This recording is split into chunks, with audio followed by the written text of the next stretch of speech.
அந்த கும்பாபிஷேகத்தை யாராவது நீங்கள் நடத்தியிருந்தீங்கன்னா அவங்களுக்கு ஒரு பெரிய உண்மையை சொல்கிறேன். அந்த 48 நாள் மண்டல பூஜை பண்ணுவாங்க. அந்த மண்டல பூஜையில் என்ன பண்ணுவாங்கன்னா, தண்ணியை கலசத்துக்குள்ள தண்ணி இருக்கும். நாள் அந்த கலசத்தில் தண்ணியை வச்சு 48 நாள் மந்திர உச்சாதனை பண்ணுவாங்க.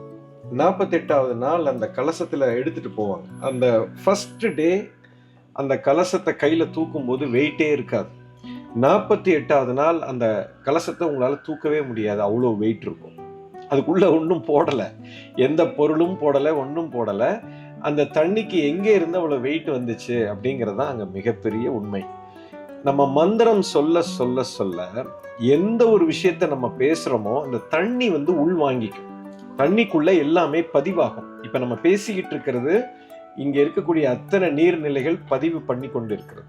அப்படி ஒரு சக்தி இருக்குது. அதனால தான் அந்த காலத்தில் ரிஷிமார்கள் கையில் கமண்டலத்தில் தண்ணி வச்சுருப்பாங்க. யாரையாவது வாழ்த்தணும் இல்லை சபிக்கணும் அப்படின்னா தண்ணியை ஊற்றி இவனை அழிச்சிரு அப்படின்னு அடித்தாங்கன்னா கம்ப்ளீட்லி கான்.